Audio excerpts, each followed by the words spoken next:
Wizards of the Coast, who now own Dungeons and Dragons, recently issued an article on diversity.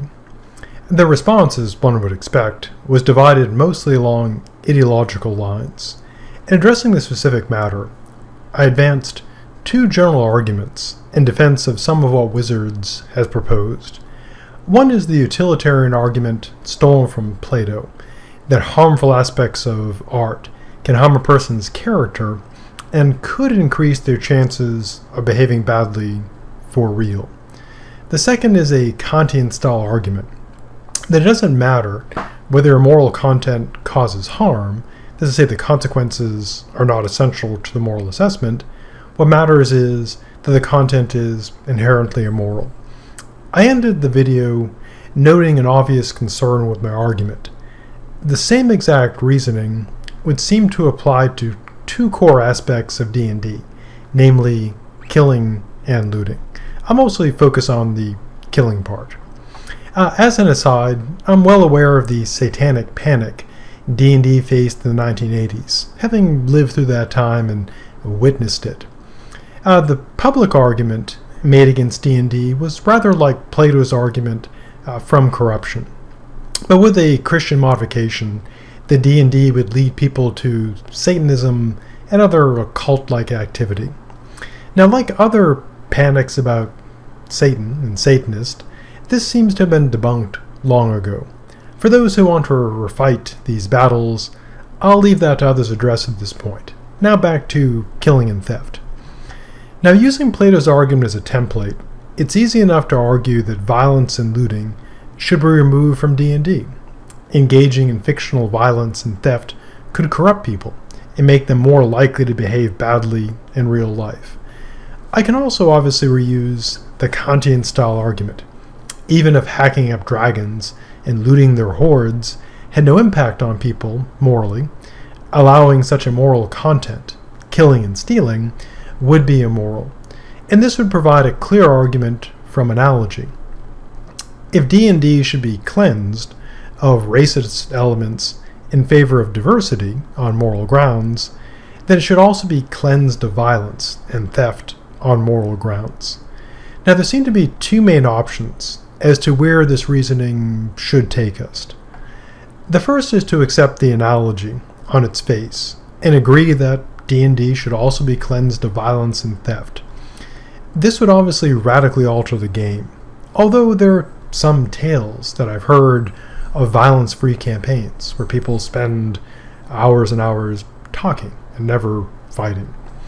The second is to take this analogy as what we philosophers call a reductio ad absurdum, reducing to absurdity. And we could take it as reducing the original argument to absurdity. If we use the same logic in what is known as a parity, not a parody like making fun of it, the parity being on par of reasoning, we could take this as leading to an absurd conclusion. And if this occurs, then this can be taken as refuting the arguments with the same logic. So the basic idea is you have an argument that has a similar logical structure, you show that this similar argument ends up leading to absurdity, and by parity, by argument reasoning on par, the original one would be bad as well. Now, a well-known example of this in philosophy is how Ganilo replies to Saint Anselm's ontological argument. He tries to use Anselm's reasoning, basically that, crudely put and kind of inaccurate, that God is perfect, so he's got to exist, because if he didn't exist, he wouldn't be perfect, but he is, so he does.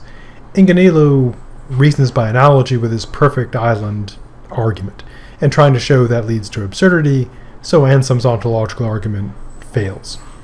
So how could we run a reductio ad absurdum here?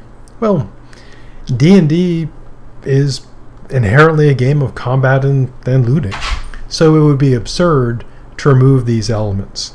This would be analogous, one could argue, to removing cars from NASCAR or removing skating from ice hockey.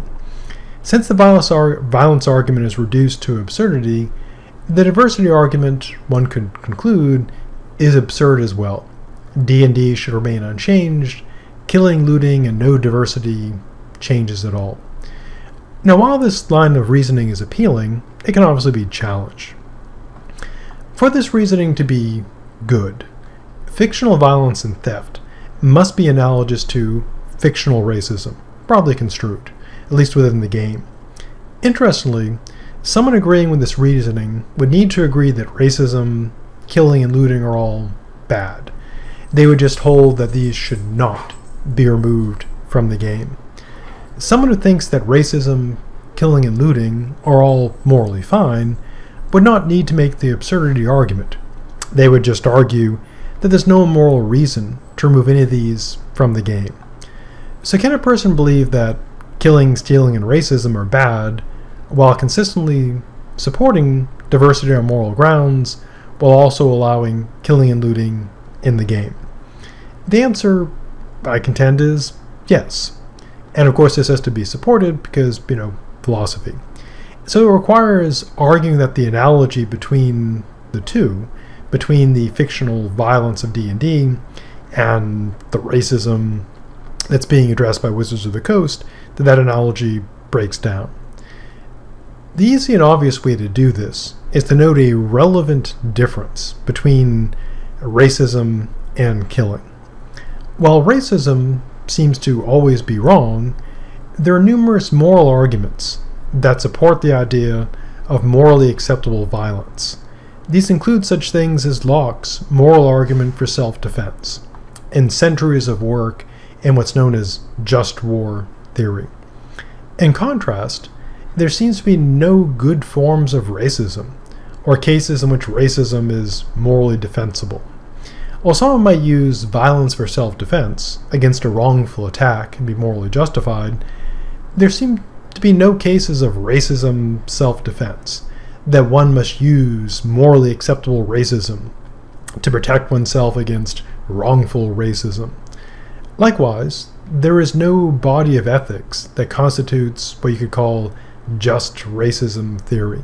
Now, to be fair to the racist, they could certainly argue in favor of the ethics of racism, and I certainly invite good faith efforts to publicly make such a case. Now, because there are moral distinctions in violence, D&D could include ethical violence with no moral problem.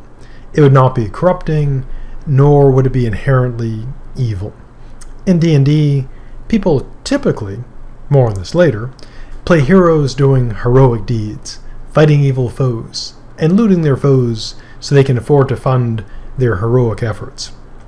There are, however, three obvious counters to this particular move. One is that there are arguments that all violence is always wrong. One could be a moral absolutist about violence.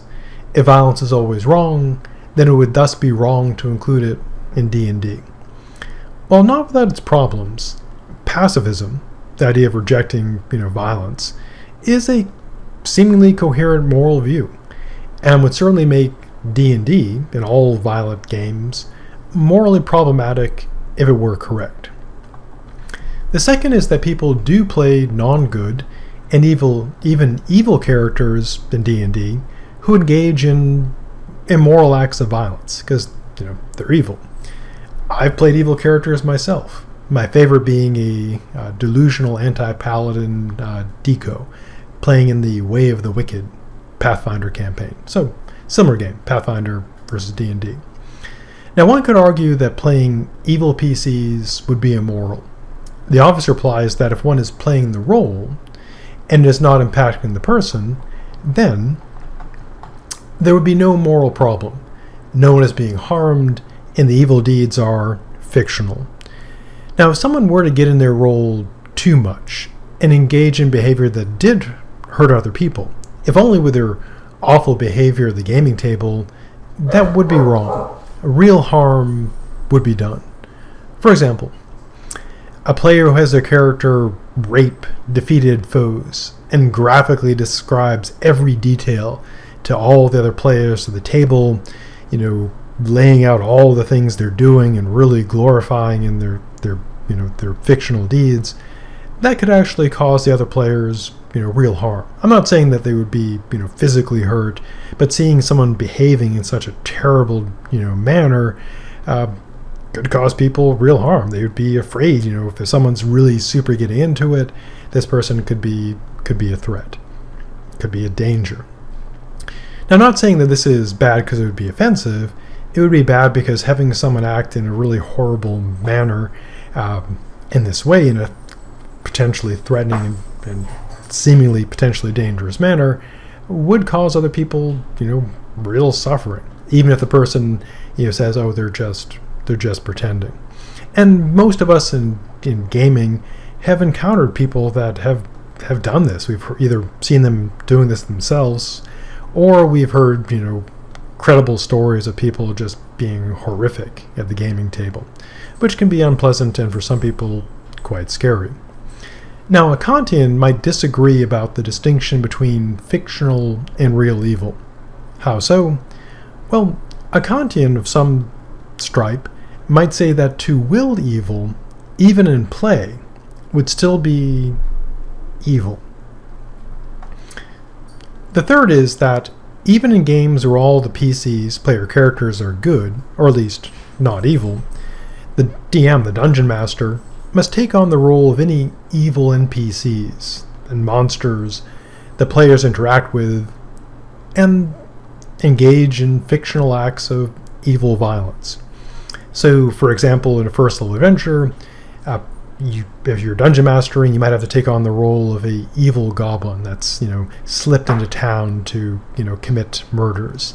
Or at higher levels, you might have to take on the role of, say, a Baelor or a Merilith or a Pitfiend.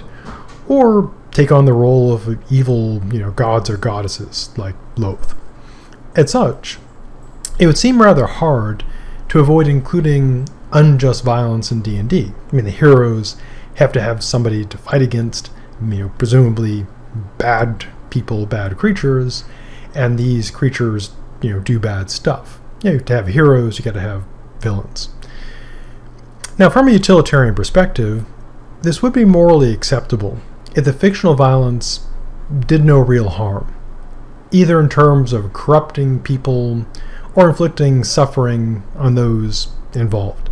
And again, if a table goes, too far, the people get, I'm not talking about like a mazes and monsters scenario, but if someone gets too creepy and weird, that can be very unpleasant. And I'm not saying it's like physically hurting people or causing damage to delicate snowflakes. It's just that if you're around someone who's openly seemingly advocating horrible things, that can be, extremely unpleasant. Again, a Kantian approach might forbid even harmlessly playing an evil being as a dungeon master, but some Kantians are notorious as killjoys. As my closing argument, I contend that there is a meaningful distinction between playing an evil character, doing evil acts of fictional violence, and having the game content mirror the racism of the real world. To use an obvious analogy, this is the distinction between an actor playing the role of a racist in a play that recognizes racism as evil, and acting in a play that advances racism in a fictional context. As such, D&D can retain violence, and players can play evil characters within limits, while avoiding moral harms. But the racism, even the fictional racism, should certainly go.